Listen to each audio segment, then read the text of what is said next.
The story begins on a rainy night when a woman plunges her sword into a man who does nothing to defend himself.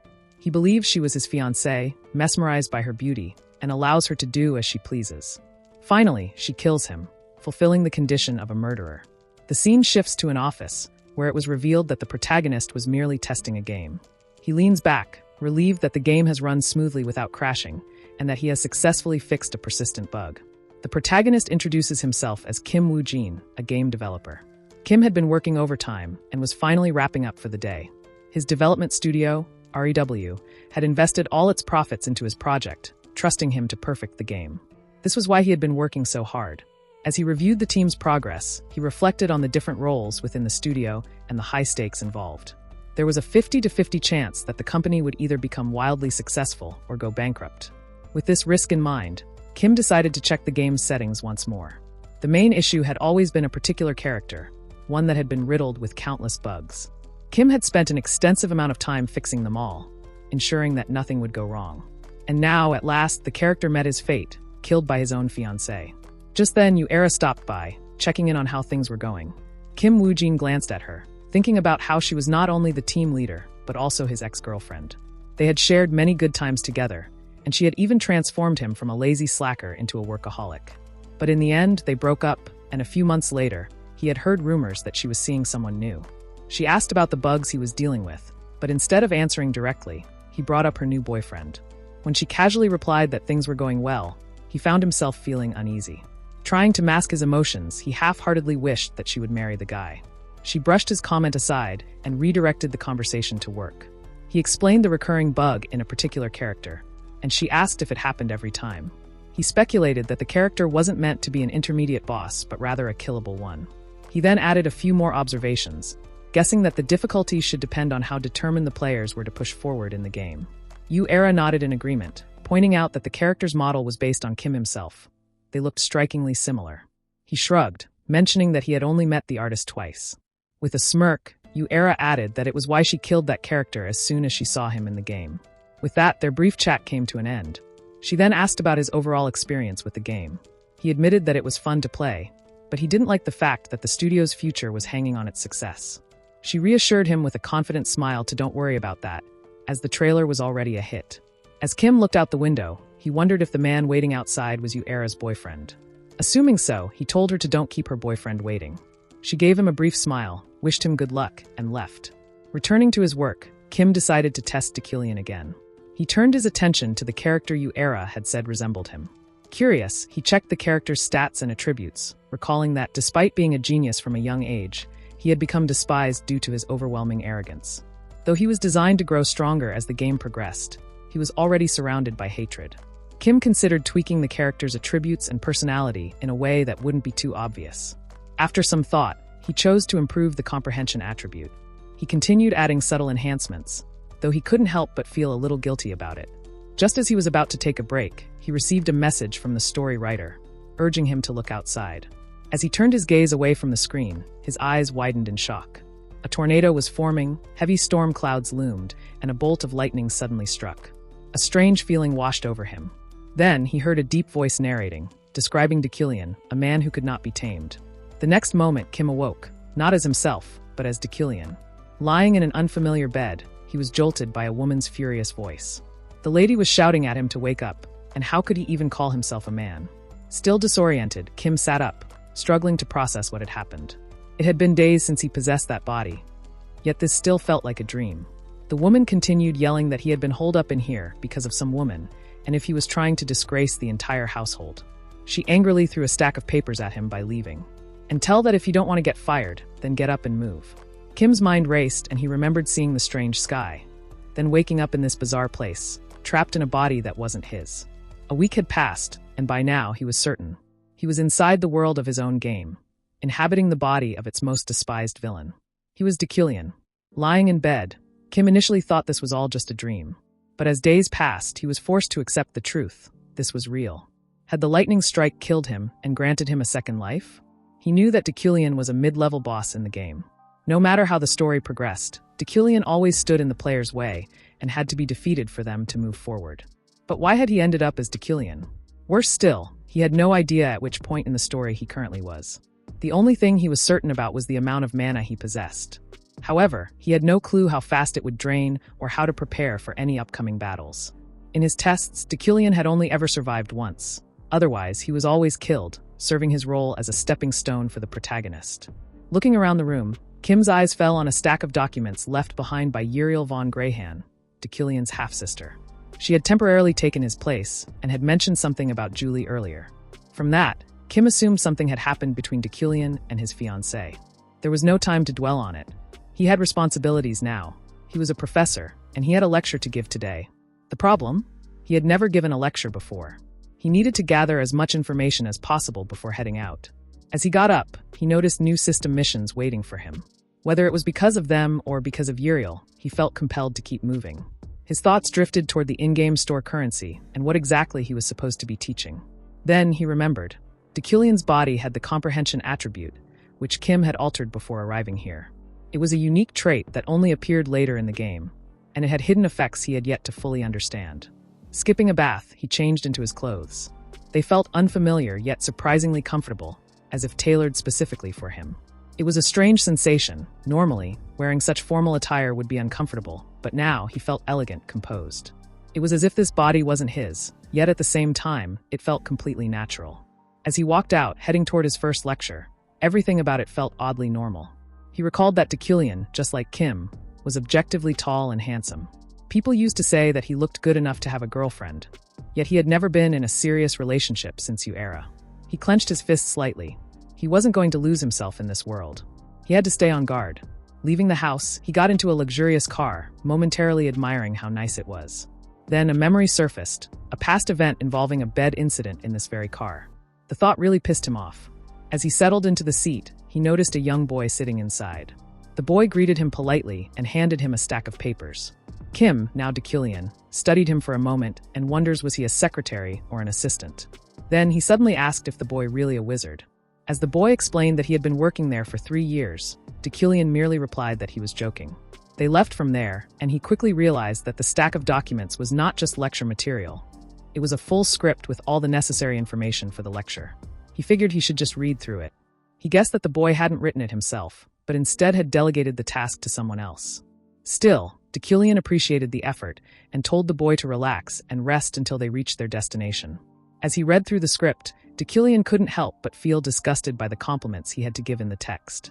It made him feel sick, as if he was forced to praise others. It felt as though he was leaving the comfort of his manor and stepping into the consequences of Kim Woojin's life. Finally, they arrived at the Imperial University, where Deucalion worked. He was headed for the Rodeo Hall, a prestigious lecture hall on campus. Inside, the students were already seated, buzzing with excitement. They had all gathered to hear the lecture of Professor Deucalion. Some students whispered to each other, excitedly mentioning that Deucalion was a master of all magical disciplines. When Deucalion entered the hall, he asked everyone to quiet down and pay attention. He introduced himself as the head professor of the university's magic tower and announced that the lecture would now begin. The students, particularly the girls, were completely captivated by him. They found him incredibly handsome, intelligent, and even cool. But not all the girls were starstruck. One of them, her hand clenched tightly, stared at him with a cold expression. She thought to herself, it's cool, but at least now she had met the enemy of her father. The girl remembered that 3 years ago, when her father was researching spell interpretation, his thesis was stolen. Unable to bear the betrayal, he committed suicide. The one who stole it was Deucalion. At that moment, she lost everything. Her father was gone, and even though she was a noble, her family's territory and home were taken away, leaving her an orphan with nothing. That was why she had sworn revenge on Deucalion. Now, standing before him at last, she tried to suppress her emotions. She couldn't stop thinking about how arrogantly he stood there, as if he had done nothing wrong, despite all the terrible things he had done. She wanted to expose him and kill him on the spot. But she held back. Her revenge had to be carefully planned. Deucalion began his lecture by introducing himself as a monarch mage, one who controlled elements, and stated that he was there to give them a special lesson. He spoke of the 3 major attributes and the 9 types of magic. As he continued his explanation, he found it surprisingly easy. For the first time, he was enjoying the process, despite his unfamiliarity with the theory of magic. Even though he had only read the script for the class, he was able to grasp everything perfectly. That overwhelming grace commanded everyone's attention, and despite the elitism in the room, everything proceeded as usual. He felt that, at this moment, he possessed the qualities of a good teacher. He then explained the use of mana, emphasizing that its effects varied depending on where it was stored in the body. In short, his message was clear. Hard work was essential, and those who lacked natural talent needed to stay focused and dedicated. He briefly considered the amount of mana within Deucalion, which wasn't particularly high. With that, he concluded the lecture for the day. However, as he reviewed the last part of the script, he felt something strange and wondered if he should read it. Originally, Deucalion hadn't included that section. Turning back to the students, he asked if they had any questions. As no one spoke, he felt relieved. But then, the angry girl stepped forward and mentioned a mysterious spell discovered in the dormitories the previous night, an event suspected to be the work of a demon. She seemed to recognize his interpreter skills. His first response was to ask if she was from the university's magic tower. If she was, then it was second nature for students to state their name and affiliation before asking questions. He made it clear that he would not answer questions from a student who didn't understand basic etiquette. Shocked by his response, she called out to him again, but he ignored her to move. As he checked his mana, he realized that comprehension required a significant amount of it. The others laughed at the girl, teasing that she might have been trying to gain the professor's attention, but had completely failed. Undeterred, the girl told Deucalion that there were rumors that the magic tower had refused to analyze the mysterious spell. She believed he would be able to figure it out. Using her power, she activated the spell and asked him to interpret it. When he did, she demanded a hint. He simply replied that it was barrier magic. Someone had set it up as if they wanted to trap them. With that, he finally left. Later, in the cafeteria, the girl ate her meal while thinking about how annoying Deucalion was. She was determined to expose his so-called interpretation skills as a fraud. However, in the next class, she was caught off guard when Deucalion pointed out that she had failed to state her name before asking a question. He then revealed that the spell in question was actually a bewitchment spell, an advanced and complex form of magic with various parameters. Producing the exact spell that had been drawn on the dormitory's front door, he explained that while it seemed chaotic at first, its purpose was to enhance the research skills of first-year students. Just then, another girl stepped forward, calling out her name, Ephraim. She confidently stated that after assuming it was a real barrier and recomposing the spell, she had confirmed its true nature. The girl hesitated, unsure if she should speak up, but Ephraim showed real courage. She then asked if it was truly a magic barrier.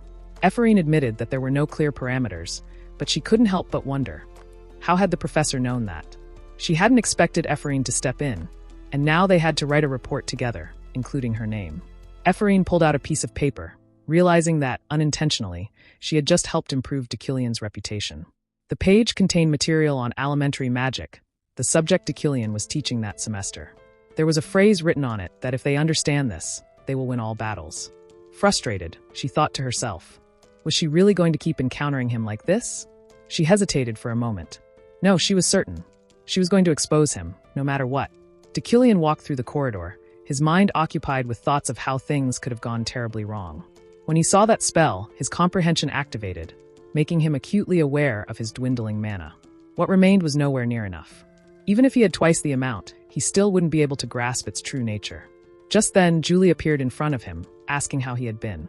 He thought about how she would one day become his fiancée and rise to the pinnacle of knighthood. He simply replied that he was fine. Julie, however, wasn't convinced. She questioned whether he was truly fine, especially after breaking the promise they had made a week ago. But Deucalion had no idea what she was talking about. Rather than admit it, he chose to avoid the subject.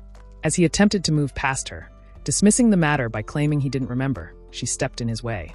She asked if he was trying to run away again. He could tell she wouldn't let him go so easily. With a sigh, he finally asked her to remind him of the promise, explaining that he must have forgotten due to his fever. Julie's expression darkened that at that night, at the entrance of the university, she asked him to be honest. If he confessed his pretenses and arrogance to everyone, she promised to stand by his side, even if the world crumbled. But she was wrong to trust him. Her voice was laced with disappointment that it was night and she should have let him go.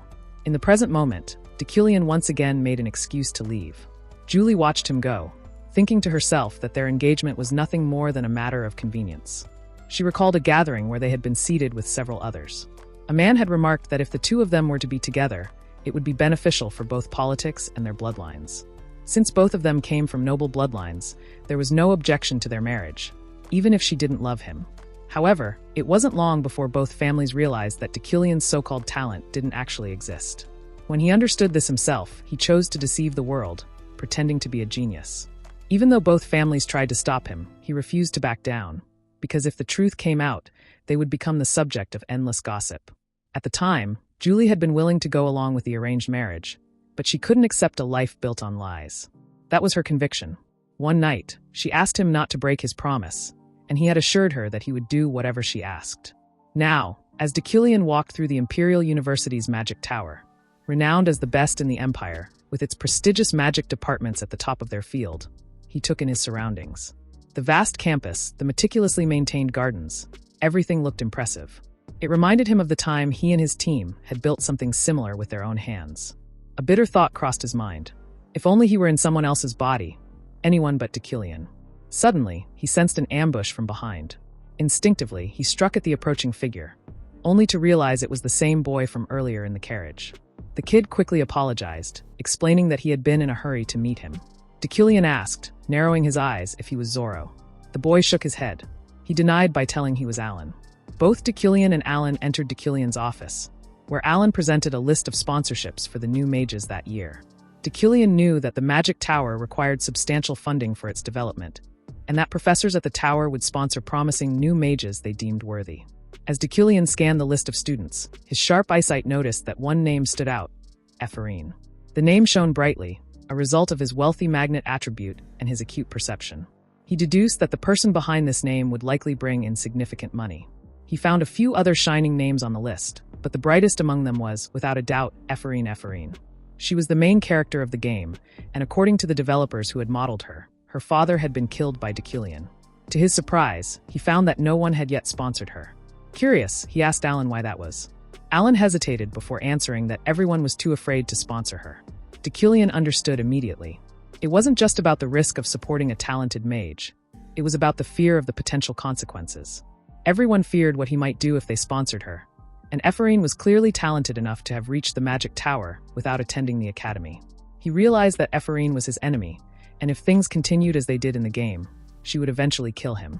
Deucalion reflected on the various ways he might meet his end, and he knew that if he didn't want any of them to come true, he would have to make a different choice, one that his original game counterpart hadn't made.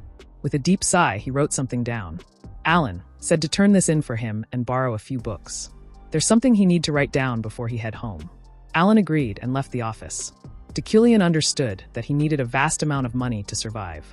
Many of the deadly outcomes he faced could be avoided with enough wealth, so investing in a mage was one way to secure financial resources. However, it still wouldn't be enough. Countless individuals in this world resented him. Many of them named characters who would seize any opportunity to kill him. If he wanted to survive, wealth alone wouldn't suffice. He had to become stronger. However, since his talents were merely average, he couldn't respond effectively to future threats or survive the countless deaths that awaited him. His only advantage lay in his attributes. Unlike those who boasted mastery over all four elements, he could not control them all. Yet, he possessed the potential to manipulate both earth and fire. By incorporating metal into this ability, he unintentionally created a unique attribute known as the Midas Touch, which allowed him to wield chi-controlled levitating blades. In simple terms, it was akin to telekinesis, an ability uncommon in that world.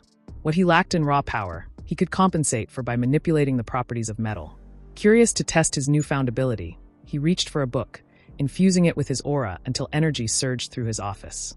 The book's contents and spells flooded directly into his mind. When the process was complete, he had memorized the basics and no longer needed to chant spells to cast them. But even with this progress, he was still far from the level he aspired to reach. As he rose from his seat, a thought crossed his mind. What if he inscribed magic circles onto his body? The stronger the inscription, the greater the power it would grant. He pondered the possibilities, considering both the potential benefits and the risks. Overloading his body was a real danger, but he speculated that his Iron Man-like unique skill might allow him to withstand the side effects. His current level was 800, which should have been sufficient to attempt the challenge. As he tried, he soon realized that the excruciating pain would be unlike anything he had ever felt. Yet he did not waver. He stifled a groan, reminding himself that such composure was the mark of a noble. Completely exhausted, his mana had dwindled to a mere 1, but he was aware that he had successfully inscribed a magic circle onto his shoulder. It would take about 2 weeks to cover his entire body with them. A month later, the scene shifted to the first day of lectures at the University Magic Tower. Students from Hindware gathered in the garden-like area, where they were assigned to test their abilities. They were instructed to bring any results from that area, which was teeming with elemental energy. The students were puzzled. What did this have to do with the elements? Where was their professor, Deucalion? Ephraim, already exasperated, couldn't help but wonder why their first day had to start off like this. Suddenly, a girl bumped into her. When Ephraim turned, ready to snap, she found it was Sylvia. Sylvia barely looked her way and seemed intent on leaving the area. Ephraim wondered if Sylvia hadn't recognized her at all. Shaking off the encounter, Ephraim collected a piece of metal and began to form a small clone of a building. Her mind wandered back to Sylvia from House Ilade. In the past, Ephraim's father had been threatened by the Ilade family due to his potential. Suddenly, the small building Ephraim had created began to collapse, and she felt her mana being drained away. Looking to her side, she saw Sylvia using her power to construct a massive building. Ephraim, frustrated, asked what she was doing and whether Sylvia even realized that she had taken everything Ephraim had gathered. Sylvia, however, continued to ignore her. Ephraim's irritation grew. Why wasn't Sylvia responding? She questioned if Sylvia was pretending not to recognize her. After all, there was no way she could have forgotten. Had Sylvia's family threatened her father and forced him to give up magic only for her to act like this now? Was Sylvia afraid she had come to steal the spotlight? Sylvia nonchalantly replied that she didn't know her. Ephraim, livid, shot back, asking if Sylvia was insulting her. Sylvia, with an air of indifference, said the only person she knew was Ephraim's father, the arrogant former noble who had died. Ephraim's rage reached its peak. She charged at Sylvia, demanding to know what she had just said. An explosion erupted, shocking everyone nearby. The students panicked, wondering what had just happened and if anyone had been injured. Ephraim had grabbed Sylvia by the hair, demanding that she repeat herself. How dare she insult her father? Just as Ephraim was about to continue her furious rant, someone suddenly shouted to look at that light. Everyone turned in shock. A bright glow flickered in the air. A void had formed where Ephraim's mana had collided earlier. It was now pulling everything toward it with immense force. Realizing the danger, the students began to flee. Ephraim's mind raced. If it explodes, the metal fragments will scatter like bullets and they will all die. And then it all happened. The void erupted in a violent blast. Ephraim instinctively cast a barrier around herself, bracing for impact. But after a moment, everything fell silent.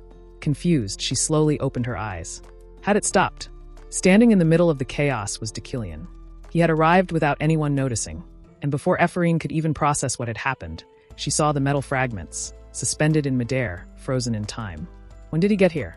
She wondered in disbelief. With a simple gesture, Deucalion manipulated the fragments, forcing them back into place using his mastery of telekinesis. The students watched in awe.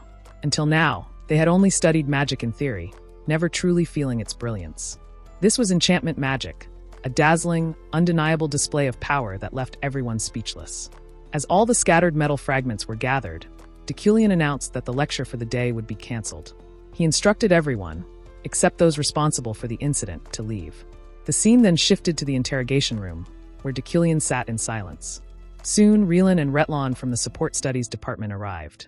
As expected, both of them displayed a serious demeanor, setting an example for all mages. Deucalion, as the chairman, sat alongside Chairwoman Adeline, who welcomed Rielan and Retlon with a polite apology for summoning them on such short notice. However, she expressed her gratitude for their quick arrival. Several other professors were also present, seated around the room. Rielan, scanning the room, finally spoke that who dared to lay a hand on a lady of House Ilade. His voice carried weight, filled with both curiosity and authority. He continued, mentioning that he had heard the culprit wasn't even a proper academy student, someone without a name. Yet, he also acknowledged that Deucalion had skillfully managed the situation, preventing what could have been a catastrophic mess. Retlon nodded in agreement, openly expressing his appreciation for Deucalion's handling of the incident. Deucalion, however, silently observed Rielan. He's getting too close. The rest of the faculty already knew the general outcome of this disciplinary meeting. It was practically decided. It was obvious that the majority would side with Sylvia over Ephraim. But things needed to change. Deucalion's sharp eyesight skill allowed him to see something others could not. Scarlet energy was pouring out of Ephraim. It was unmistakable. The villain's fate had manifested. And if he didn't alter the meeting's outcome, his own death would draw even closer. Finally, the interrogation began. Rielan shouted at Ephraim, demanding to know why she had caused such a conflict within the city walls. He warned that if Deucalion hadn't arrived in time, the students might have been hurt. Why did she pick the fight? Ephraim remained silent, refusing to answer. Rielan's gaze hardened as he observed her, seemingly looking for any reaction. Meanwhile, Sylvia stood quietly, unwilling to speak. It was clear that she was holding something back. She wanted to mention how Ephraim's father had been insulted, but she couldn't bring herself to speak such words in front of her enemy, Deucalion. Rielan scolded Ephraim sharply for her actions and then turned to Sylvia, demanding that she tell the truth. Sylvia hesitated before speaking that she accidentally destroyed Ephraim's work, which led to the argument. Rielan nodded that it wasn't intentional, but still, Ephraim chose to escalate things into a fight. He continued, criticizing Ephraim's behavior, accusing her of having a low profile and demanding her expulsion. Ephraim felt a deep sense of isolation as she faced the harsh criticism alone. No one was there to stand up for her, no one to protect her from the barrage of condemnation. In that moment, she couldn't help but feel that it was all Deucalion's fault. Adeline, observing the situation, spoke up that it seems their positions have already been decided. Let's now hear the final words of Deucalion. As the final conclusion was being made, Ephraim felt as though everything was coming to an end. Deucalion turned to Sylvia, asking if she truly believed she hadn't made any mistakes. Both Sylvia and Ephraim were surprised by the question. Ephraim wondered how it had all turned out like this. Rielan quickly intervened, asking Deucalion what he was implying. Deucalion calmly explained that Sylvia certainly could have prevented this, but she didn't. Or perhaps her abilities weren't enough. Still, she didn't block Ephraim's actions or apologize for them. Instead, she chose to make things worse. Ephraim was puzzled. Why was Deucalion asking questions to Sylvia when it was clearly her fault? Rielan immediately sided with Sylvia, blaming Ephraim for the entire situation. Deucalion, not backing down, asked Rielan that if he wanted him to accept that he was the one at fault for bringing the students there for that lecture. Rielan fell silent, unable to respond. Ephraim couldn't help but wonder why Deucalion was going so far to defend her. Adeline, observing the exchange, finally spoke that it was decided that the students were meant to grow through their struggles. Now, let's not waste any more time, and they both may go. Nothing will happen to either of them. With that, the meeting was dismissed. Ephraim walked out, but her mind was in turmoil. This wasn't the Deucalion she knew that as they were leaving, Rielan turned to Deucalion and commented that he really have a different way of analyzing things. Ephraim, still unable to make sense of everything, called out to Deucalion, halting him. She said that she had a question, her voice trembling with emotion, and asked if he remember her last name and if he remember her father, and if he know that the person who suffered under him his entire life eventually took his own life. Even if he didn't remember her father, wouldn't that be even more heartbreaking? Deucalion told her she shouldn't waste her potential dwelling on the past, and with that, he left. Ephraim couldn't shake the feeling that Deucalion did, in fact, remember both her and her father. If that were the case, why had he helped her? Did he feel some sense of responsibility? Was it pity that led him to assist her earlier? She felt relieved that he hadn't forgotten her. As long as he still remembered, that was enough for her. Meanwhile, Gilthian, the head of the Ilade family and an Esper mage, was driving Sylvia in his car. He reassured her that she no longer had to worry about Ephraim. Though Ephraim had talent, she had missed her opportunity. Sylvia's thoughts drifted to the past, to the time when both she and Ephraim had been recognized for their potential to become archmages. Everyone wondered about the meaning behind it, but they knew one thing. It was the pinnacle of the magic world, eternal. There was an unchangeable tradition. Only 3 people could hold the title of Archmage in any given era. At that time, aside from Demerkin, 2 seats remained vacant. One of them had already been designated for Adeline. It turned out that Sylvia and Ephraim had to compete for the remaining seat. Without her father, it would have been difficult for others to expel Ephraim. One day, the knights of the Ilade family came to surround her, and her father stood alone, defending her. Sylvia recalled those events, believing that everything had been orchestrated to make her the Archmage instead of Ephraim. Becoming one had been her ultimate wish, her fate. Yet, she couldn't help but feel unlucky. Gilthian told her that she should be more concerned about Deucalion rather than Lena. Deucalion was straightforward, once hailed as a genius in his youth. Sylvia suspected that Deucalion had already seen through her trap. After all, she was the one who had erased Ephraim's mana and even caused the Yai Void to explode. Yet, Deucalion had unraveled all her schemes. Still, he made it seem as though they had been compromised, shifting the blame onto her. That was the unavoidable reality she had to accept. He was a simple yet arrogant man with above-average talent. She found herself wondering what kind of man he truly was. A few days later, she arrived at Deucalion's mansion, where he was preparing to leave. As he made his final arrangements, he reflected on his decision to support Ephraim, believing it to be the right choice. He had overcome obstacles, even sacrificing some store currency to escape death. His thoughts drifted back to the classroom, the first time Ephraim had asked him a question. At the time, she had been openly hostile toward him. He knew that Sylvia would hold a grudge against him, but he had no other choice. When it came to social events, he preferred to avoid them.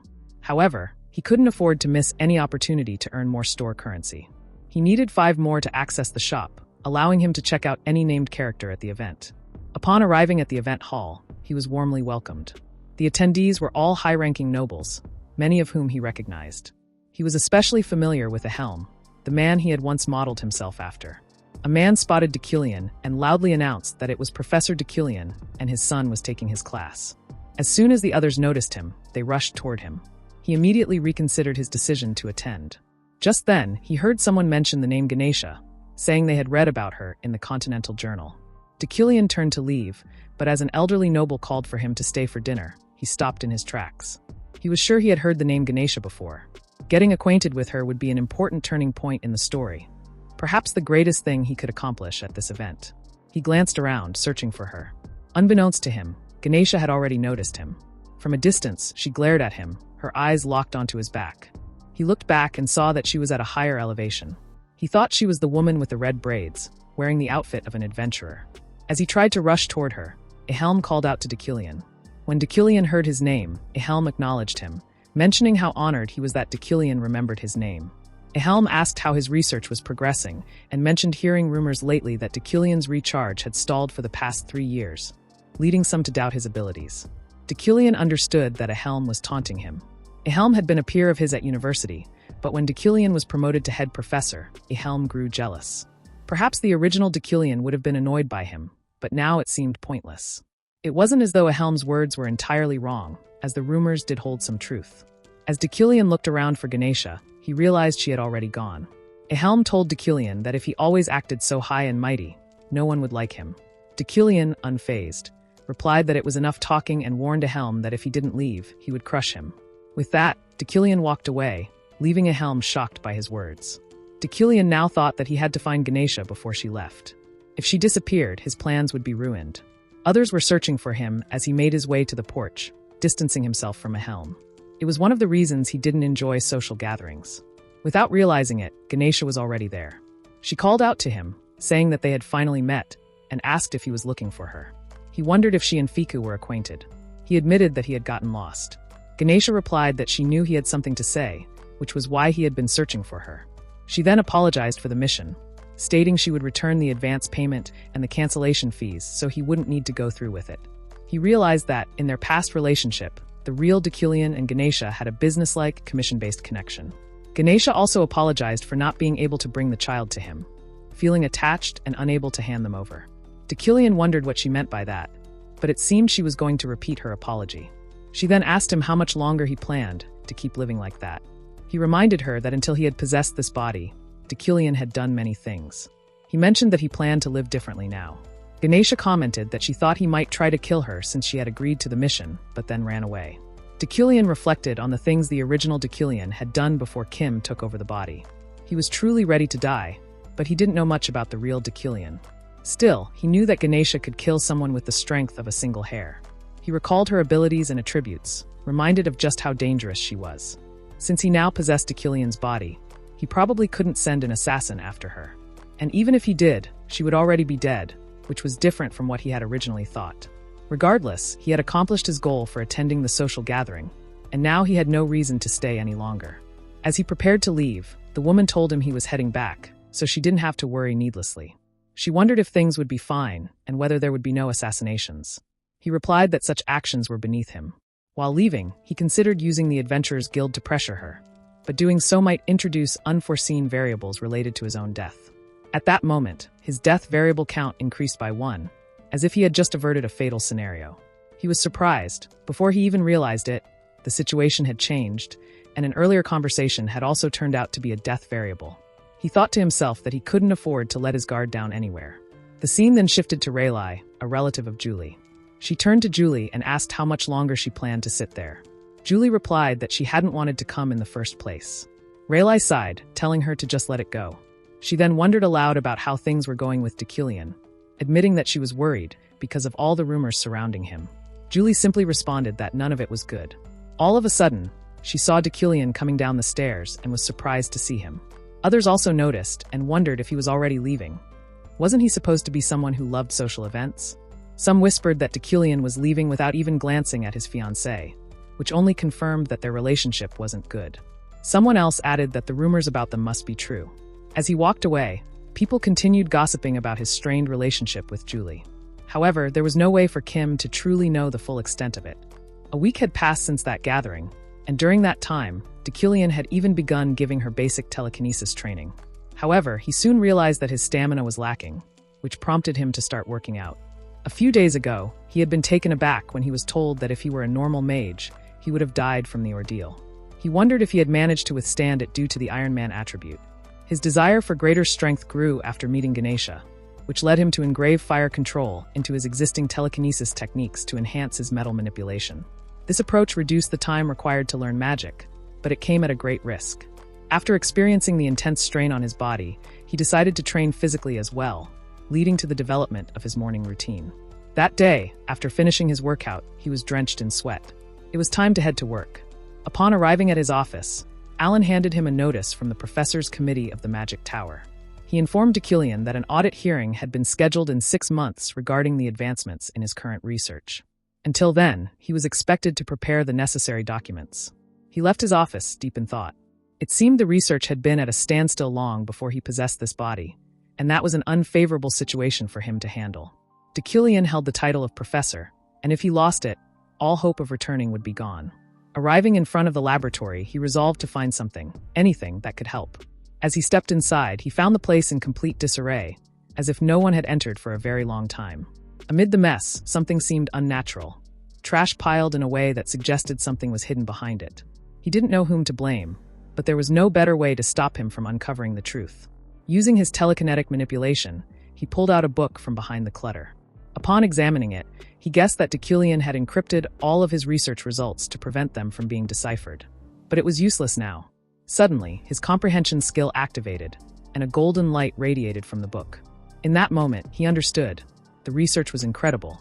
What he had been searching for was truly brilliant. However, the research was still incomplete, riddled with gaps and flawed logic. Even so, it was undeniably remarkable. His gaze then fell upon a pendant. Inside it was a photo of a man with Ephraim. But the man's face wasn't clear. It had been torn, as if erased by a shattered mirror. He understood that Ephraim's father had been working under debut and had made a desperate attempt to hide it. The grudge the mages of the Luna family bore against Dekilian was undeniable. It was clear that because of Dekilian, Ephraim had endured a brutal life. But she didn't have to worry anymore. He would complete the research using his comprehension skill, finalize it, and add her name as a co-author. He needed the accomplishment as well, so he couldn't credit only her. The scene shifted to the university campus cafe, Light and Coffee, where commoner students often gathered. A girl spoke up, stating that there were 30 students in their class, and if they didn't work together, they might all end up suffering one day. She slammed her hand on the table, calling out to Ephraim as well. Ephraim was taken aback. She used to be a noble, but that no longer mattered. She had to let go of her old sense of duty. After all, how could she still call herself a noble when she didn't even have a place to stay? The red-haired girl turned to Ephraim by asking if she gets that as she need to be there too. Another girl encouraged her, suggesting that Ephraim should be their representative. The red-haired girl then pointed out that Ephraim had also been a victim of Sylvia. That remark irritated Ephraim. Then a boy brought up a problem. They will need permission from a supervising professor. And she doubted they will just let them meet like that. Someone suggested Professor Reelan, who was infamous for pandering to the wealthy nobles. As they continued discussing which professor to choose, Ephraim was more focused on the untouched food, thinking that if no one was going to eat it, she might as well help herself. Then, the red-haired girl suddenly called out Ephraim's name, suggesting that she should try asking Professor Dekilian. She told Ephraim that it would be her task. Ephraim was stunned. A boy sitting next to her chimed in, mentioning that Dekilian was fair, but looked down on everyone. The red-haired girl, Julia, continued to push Ephraim, insisting that she should talk to Dekilian, saying it would put her in his good graces. Ephraim was utterly baffled. What were they thinking? Did they really believe Dekilian was such a great person? The mood in the cafe suddenly shifted, making her feel uneasy. She wanted nothing to do with Dekilian. Panicked, she abruptly stood up and rushed out, firmly denying the idea. She thought that it would have the opposite effect. But Julia wasn't about to let her escape. She quickly followed, grabbing Ephraim's hand to stop her. Ephraim, however, had already frozen in place, because standing right before her was Dekilian. All of a sudden, Julia rushed back into the cafe, leaving Ephraim all alone. She was annoyed by Julia and thought of her as a coward. As Deucalion was leaving, Ephraim handed him a paper with a bow, explaining that she wanted to start a club and needed his signature. She added that she didn't know him personally and was only concerned because he didn't seem to approve of clubs involving commoners. She thought she didn't want to get involved with him, but Julia had been right earlier. Deucalion took the paper and instructed her to send him a detailed letter at his office. He signed it and returned it to her. Ephraim was surprised. Had he really agreed? Julia, upon seeing the signature, remarked that she hadn't expected it at all. Ephraim wondered why he was suddenly being kind to her. During class, Deucalion taught them about pure elements, and Ephraim questioned whether his actions stemmed from guilt or sympathy. She recalled what he had done to her father in the past.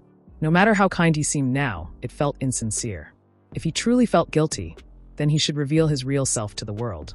Julia noticed Ephraim's unease and asked if she was feeling unwell, assuring her that she shouldn't worry about those who only knew how to speak recklessly. They both wondered what vermin was doing there and what she was looking at. Ephraim told Julia that it was fine. They were always like that, so they should just focus on the lecture. Deucalion continued his lecture, and Ephraim thought his lessons were incredibly difficult. He created a small magic circle while explaining the concept, then held up a book, stating that they would be studying flowing fire. As he continued his explanation, he even demonstrated the theory in practice. In the end, they witnessed the fire truly flowing. Shilpi was shocked. She hadn't realized his lectures were so theoretical. Most genius mages relied on intuition to cast spells, viewing theory as merely a mold. For them, if one focused too much on theory, it became a constraint rather than a guide. Spending excessive time on theory left little room to actually learn magic. Trying to understand magic solely through theory was far less effective than practical training. This was the paradox of magic. To become an elite mage, one needed strong intuition, yet true elites struggled to explain it. And for a true genius, being questioned by the public while teaching such a theory-focused approach was nearly impossible. Later, as Ephraim returned to the dormitory, she reflected on how different the class had been from the rumors. She had never focused so intensely on a lecture before. When she reached her door, she noticed it was covered in scribbled messages. She sighed, wondering how long they were going to keep up these childish pranks. Things had only gotten worse ever since that incident with Sylvia. Just then, Ephraim found a sponsorship certificate. She was shocked. She had actually received a sponsor. But who could it be? It made no sense, especially since she was hated by the Ilade family and even Deucalion. Still, it was good news. If the sponsorship was fake, she could report it and receive a reward. After discussing it at the Magic Administration office, she returned home in complete shock. The sponsorship wasn't fake. It was real. She pulled at her cheeks a few times, wondering if she was dreaming or if this was actually happening. Sitting on the table in her room, she started packing a bag, thinking, what if someone finds out she have 100,000 elm? It would be safer to have an emergency suitcase ready in case anything happened. Maybe she shouldn't have gone to the Magic Administration office at all. She recalled the strange look on the staff member's face and wondered if that woman was after her money. She needed to be more careful. As she stood up, she accidentally bumped into the table, hurting herself. The pain, however, brought a rush of emotions. Someone had noticed her talent. The world wasn't as cruel as she had thought. Determined, she wiped her eyes and made a decision. She would pull herself together and try a little harder. The next day, at the Yuckline Manor, Uriel questioned an old man, asking if he was telling the truth. The old man nodded and confirmed that Deucalion had gone to the Skatzenjewel auction and should have arrived by now. Uriel was furious. Deucalion had already spent 10 million elm last year. What kind of disaster was he planning to cause this time? If he created any more problems, she wouldn't forgive him. The scene shifts to the city of Luton, where the Skatzenjewel auction was taking place. Deucalion arrived, thinking to himself that he had finally found something he had been searching for. He recalled the first time he had used telekinesis as his primary magic. During that time, he had discovered a rare type of metal that perfectly suited his abilities. And now, he knew he would find it here at the auction. Entering the VVIP room, he was surprised to see Julie. He hadn't expected her to be there. Their eyes met as they stood facing each other. Julie hoped that he was doing well and mentioned that she had heard about him sending 2 young mages to the disciplinary committee. Deucalion dismissed it as old news and asked if she intended to blame him for that as well. Julie responded that those were newly debuted mages, rookies. Did he really intend to crush their dreams? She warned him that his past sins would one day come back to haunt him. She said that it was the last piece of advice she could offer. She intended to cut off the relationship she had with him. He thought he felt the same way. No matter how beautiful she was, he didn't want to marry someone just because of something so fickle, especially when it wasn't even something he had considered in his real life. Being around her came with many risks, including the possibility of death, not just for her, but for himself. If he made a mistake, he could die on the day of the marriage. Julie sat there once again, and he wondered why she had come. He doubted she would attend the auction, so what was her reason for being there? He then asked if she had come just to tell him that. Surprised, she shouted that there was no way he would have come for that reason. He were only there because he needed something he had been looking for. As she raised her voice, he calmly told her that he understand. That alone was enough for him to get the message. Her face turned slightly red, and as she turned to leave, he found her unexpectedly cute. It was the first time he had seen her like that. Suddenly, he realized the emotions he was experiencing. He had been focused on the dangers of being around her, yet now he was wondering whether he had been influenced by Dekilion's emotions. Still, he had been careful to prevent his personality from being corrupted. Just then, an announcement was made. The auction was about to begin. As the attendees took their seats, the first item was presented, a vase from the east. The man spoke about the items on display and showed the light emanating from them.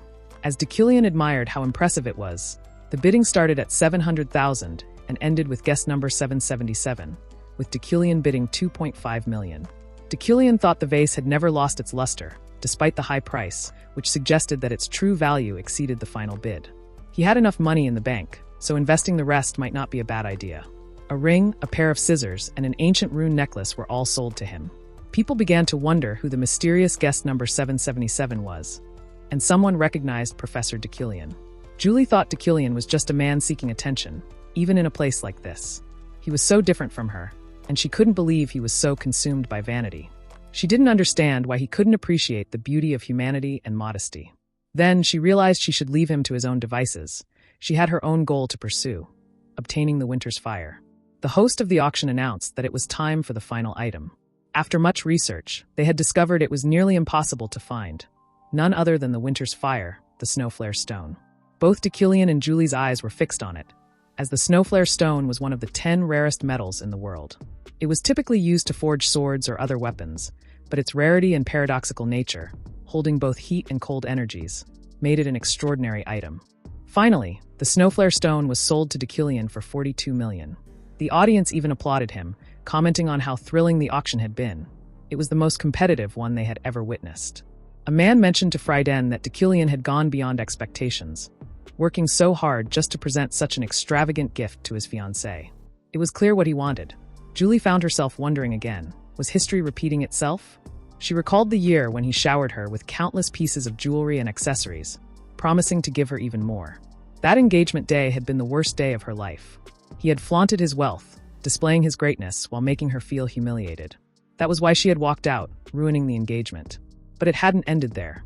Whispers from the ladies followed, spreading rumors that she had fallen for Dekilion and had been promised a captain's position in Yuckline's Night Order in exchange. They said she had begged for it. Julie knew exactly who was behind these rumors, someone trying to tarnish her image. Did they really think she would return to him if he did something like that? If Dekilion were truly that kind of person, she would never love him, no matter how hard she tried. Rising from her seat at the auction, she saw him approaching. His gaze was steady as he asked that if she also want the snowflare stone. She was furious, wondering just how long he intended to mock her. He then apologized before leaving, but Julie wondered why he had apologized. Was it for winning the snowflare stone? But she knew she would never understand why he even bothered to apologize. Julie didn't leave immediately. Instead, she met her sister, Josephine, who was waiting with the car, and asked Julie to get inside. That night, Dekilion sat in his car in front of his house, thinking that Julie was probably furious with him. She likely wanted the snowflare stone for herself. It had been so unexpected that the death variable hadn't appeared. He entered his house, wondering just how much of a scumbag he was for her to wish death upon him. As he walked inside, all the maids bowed to greet him, but he noticed a sadness in their faces. Wondering what had happened, he made his way upstairs. At some distance, Uriel stood with a suitcase waiting. As she approached him, she asked if the money was supposed to be used for the mines, so was that what he took it for? Dekilion thought about how there was no wonder her personal account had so much money, but he hadn't paid much attention to it before. He told her not to worry, assuring her that he had brought something that would bring in profit. Uriel broke down in tears, asking if he was using her as a garbage can and if he thinks she was just there to clean up the mess he make. They were already struggling financially, and the workers with her were doing their best to keep things afloat. But he went ahead and spent all the money. Furious, she demanded to know what kind of piece of trash he had to be to gamble away the estate's funds. Just then, he realized that the villain's fate had been activated. However, amidst the overwhelming aura, a golden light emerged, signifying that the wealth magnet had also been triggered. This meant that if he failed to navigate the situation, he would die. But if he succeeded, it would bring in a great fortune. Understanding the answer to their predicament, he reassured her not to worry. As she continued scolding him relentlessly, he suddenly announced that he would give her the position of head of the household. Shocked, she blushed and told him to stop joking. He responded that it was improper for a noble to speak that way. When she accused him of lying, he assured her it was the truth and even offered to swear on it if she doubted him. Still in disbelief, she asked if he was being serious. It didn't make sense. What had caused this sudden change? She wondered if he had hit his head somewhere. He simply shrugged and told her that she didn't have to believe him if she didn't want to. She warned him that if he went back on his word, she would personally make sure the civil authorities dealt with him. He wondered if she intended to leave. She confirmed it, explaining that since someone had wasted all the money at the auction, she had no choice but to take action. At that moment, he overcame the variable before him. It passed by like a mere stone, no longer an obstacle. There was no issue in handing over the position to her. If he kept adapting like this, he might just find a way to escape his predicament. Ganesha stood at a height, declaring that he truly meant it when he said he was going to change. As she entered, he referred to her as an unwanted guest. She apologized, saying she had only dropped by, but what she had just witnessed was utterly shocking. He responded that Uriel would do a better job than him. Ganesha, however, countered by stating that Uriel didn't have a single drop of Yukline blood. He was taken aback. What was Ganesha talking about? He didn't remember anything like that being part of the game. Ganesha thought to herself that it was fine, as she had been the one to ask them to determine whether she and Uriel shared a blood relation. She reflected on the background of the situation and then mentioned that, regardless of the truth, Uriel would always be Uriel. Ganesha was genuinely surprised by how much she had been taken aback, and the others hadn't expected him to say something like that either. She realized that she, too, hadn't known of such a background until now. Ganesha then vowed to protect the secret of his sister. There was also another issue. She had heard that the 6 snakeheads had begun searching for the item he had bought at the auction house. Even if the auction managed to deliver it safely, he would have to protect it with the utmost care. Ganesha felt that he had been neglecting magical defenses lately. She took her leave, leaving a note behind. He thought that even after learning the truth, nothing had changed. His treatment of his sister would remain the same, whether or not she was his biological sibling. She would always be his sister, and he had decided to protect that secret as well. Later, Ganesha sat with 3 men and Rayleigh by a bonfire in the forest. She commented that Dekilian had completely changed and now seemed like a completely different person, even speaking sweetly. One of the men criticized her, saying she was only interested in handsome men and would like him no matter what he said. An argument broke out between them, and Rayleigh wondered if Ganesha was implying that Dekilian had a human side. Ganesha replied that there was no need to watch him anymore. She wanted to ask him if he was still searching for a magic slave, but it didn't seem like he was. Ganesha decided to head back and told the others to keep what had happened a secret. They then linked hands to form a circle, casting a protective barrier around them as they flew away. The next day, at the University Magic Tower, Dekilian sat in his office, looking at the system store but realizing he didn't have enough to buy anything. He remembered how the system store worked and how people's levels increased. He knew he couldn't rush this process and couldn't afford to waste such a valuable opportunity. Dekilian was constantly training, incorporating everything he needed into his routine. However, he felt that he was still lacking in combat strength, especially when compared to the infamous villains. For his growth, what he needed most right now was an improvement in his mana quality. He would need to have a plan to gather the 4 store currencies. Alan knocked on the door and entered, holding some papers. He handed them to Dekilian, explaining that he should be careful because an article had been published in that day's issue of the Wizard Journal. Dekilian glanced at the paper and saw a report about Lockhart, the infamous wizard killer, the most dangerous mage in the first quarter of the game. Now, he had finally started making his move. As an ordinary mage, Dekilian would normally be in danger. However, he felt no concern. Instead, he saw this as an opportunity to earn store currency. He was hoping to encounter the wizard killer. Getting up from his seat, Dekilian reassured Alan that there was nothing to worry about. He then announced that he was heading to the library and instructed Alan to leave as well. As he was walking away, he suddenly asked Alan if he had any interest in becoming an assistant professor. Alan was taken aback and hesitated before responding. He was especially surprised because Dekilian had always claimed that he lacked talent. He asked if Dekilian was truly recommending him for the position. Dekilian simply replied that he now understood the reality of the situation. He had been asked to select an assistant professor. Seeing Alan's hesitation, Dekilian cut the conversation short. He handed Alan a bangle engraved with the Yukline emblem and told him to start working hard. Alan bowed in gratitude, knowing that Dekilian recognized his experience in organizing documents and valued his usefulness. He couldn't afford to let Alan go. Dekilian reflected on how those who resented his cruelty had all left. Yet Alan had remained, handling various tasks without complaint. Before leaving, Dekilian handed Alan some money for a dinner treat. Alan protested, saying it was too much, but Dekilian said nothing and simply walked away, heading toward the staff-only library. His main reason for going there was Luna's paper. The document he had found in the laboratory described the invention of pure elements, but it contained many errors and inconsistencies. He had to correct them. It would be a good day if he also managed to find any useful grimoires related to manipulation magic. Just then, he noticed Sylvia in the staff-only library. Surprised, he asked why she was there. About 10 minutes ago, the staff member in the library had been speaking with Relan, asking for permission to allow Sylvia into the staff-only library. She explained that Sylvia was there for study purposes. Sylvia's hobby was studying literature and languages, which was why she had come to the executive reading room to find materials that met both criteria. The novel she found was written in ethanol, and due to the appearance of fairies in the literature, ethanol novels had become rare and valuable. That was the reason Sylvia was visiting the staff-only library. She hadn't expected him to come there. Dekilian asked her if she wanted the disciplinary committee to convene again. Sylvia was surprised to see him and thought that he had clearly heard she hadn't gone near the library before. She explained that she was there looking for a specific document and had already received permission from Professor Relan. Dekilian wondered if the professor had ignored the regulations of the school and if the library staff had condoned it. If that was the case, they too would need to be disciplined. As he glanced at the book she was holding, he took it from her and confirmed it was an ethanol novel. He questioned if her purpose in breaking the regulations was simply to find a romance novel written in ethanol. He wondered how she could even read that language, but he decided that wasn't important. It was clear she was simply interested in literature and languages. He handed the book back to her, saying he would let it slide this time.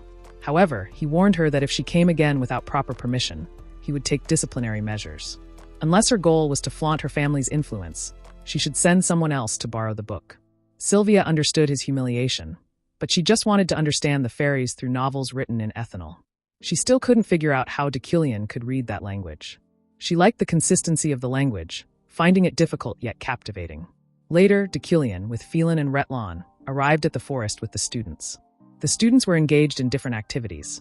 2 were chasing away an animal, and a group of 4 was placing another animal on a leaf. Retlan told Relan that this was the students' first practical training, and yet, everyone seemed so composed. He guessed they weren't afraid of the mountain of darkness. Relan replied that the training would have to stop by nightfall, but he was still proud of their progress.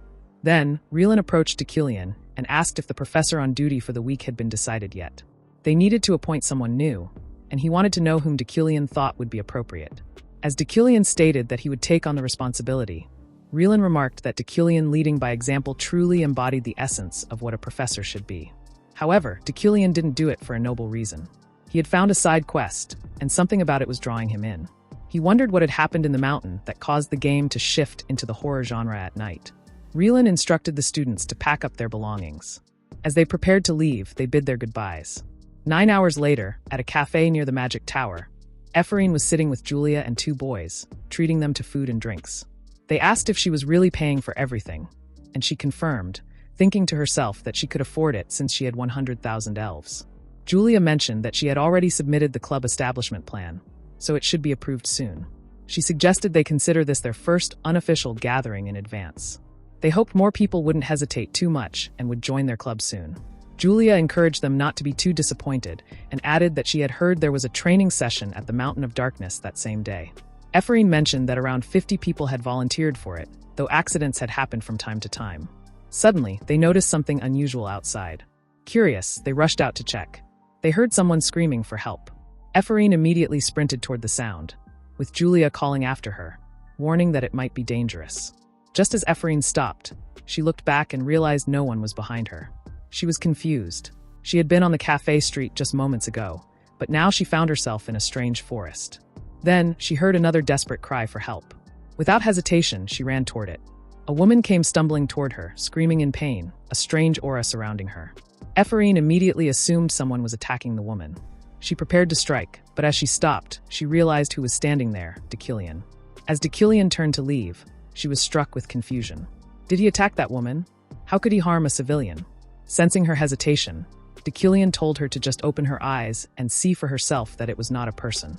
Ephraim looked again and realized the woman was actually a strange monster. Shocked, she wondered what it was.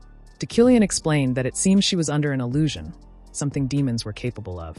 He then warned her to do not interfere and get away from here. Dekilian used his power to force her to retreat and calmly mentioned that it was time to hunt. He knew the creature was furious because it had just lost its prey. The two of them engaged in battle, and Dekilian quickly understood that the creature's core was located in its forehead. Its specialty lay in illusions. As the fight continued, Dekilian felt a surge of anger, his blood boiling. His lineage made him feel an intense, uncontrollable rage, and he wondered about the source of his hostility toward demons. With a roar of fury, the demon charged at him, but Dekilian swiftly killed it, muttering that it was well and the filth. Even as it perished, the demon's parents' voices echoed in his mind, signaling that this was just the beginning. The real game was about to start, and it was a game without players. One day, Ephraim wakes up in a room and wonders what happened in the woods. The lady next to her tells her that Ephraim must not remember anything. She then explains that a demon appeared in the mountains the night before, and Ephraim had fallen under its bewitchment, causing her to pass out. Later, she was found and taken to the clinic, where Dekilian was the one who saved her. She expressed gratitude for receiving his help, then asked what day it was. The lady informed her that it had been 36 hours since she arrived, and that it was Wednesday. Ephraim exclaimed that she was late and rushed toward the class, muttering that she barely made it in time. Julia extended her hand toward her and asked if she was okay, mentioning that they had heard she was in the clinic and still unconscious. Ephraim replied that she was fine and in the best condition possible because she had gotten enough sleep. She then glanced at the things placed nearby and asked if she had missed anything in class. Julia responded that she didn't know, as everything had been there since she arrived. She guessed it was for a special lesson. At that moment, Dekilian and Alan entered, carrying a box. Dekilian first introduced Alan, asking him to be his teaching assistant. The girls at the back were whispering that they had heard he typically worked alone and never took on an assistant. They speculated that if anyone were to become his assistant, they could build their resume through the professor's evaluations, and there was no doubt Dekilian would allow it. Ephraim thought this made sense. It was also why her father, despite being a researcher at 30, had never become a teaching assistant. She wondered why Dekilian had chosen to bring in a maid she had never seen before. Dekilian explained that the lecture would be focused on learning through experience, and they had to solve a task within 3 hours. Alan provided them with a timer. Ephraim was wearing her father's bracelet, which she always looked at, wondering how it had become her vessel. She thought about who her father was to Dekilian and many other questions, but she decided it was better to focus on finishing the task. She needed to think of a spell quickly, but her mind was filled with those lingering thoughts. Sylvia finished in 25 minutes and 15 seconds, surprising everyone by completing it well within 30 minutes. Dekilian observed, and then told her she was free to leave. She got up and gave Ephraim a teasing smile before leaving the room. Ephraim thought to herself that she should finish quickly as well. But one by one, everyone except her completed the task and left. In the end, she was the only one left. She lowered her head, thinking to herself. Not only was she not better than Sylvia, but she was also the only one who failed to accomplish anything by the end of the class. She wondered why she was like this, why she was so stupid. As she criticized herself, Dekilian spoke up, mentioning that it had been 5 hours and 47 minutes. He asked how long she intended to make him wait there. Surprised, she looked up to realize he was still there. As she stood, he told her that she had broken down over an easy assignment and still hadn't finished in time. He approached her and said that no matter who was laughing at her, ahead of her, or standing in front of her, whether it was someone she resented or not, she had to remain cold and logical at all times. He told her that with such a weak mind, she would never reach his level. He was disappointed, as he had expected better from her. With that, he left and Ephraim sat down, staring at her hands. Despite his disappointment, she resolved to use her power to finish the task. Filled with rage, she swore to herself that she would definitely do it, no matter what.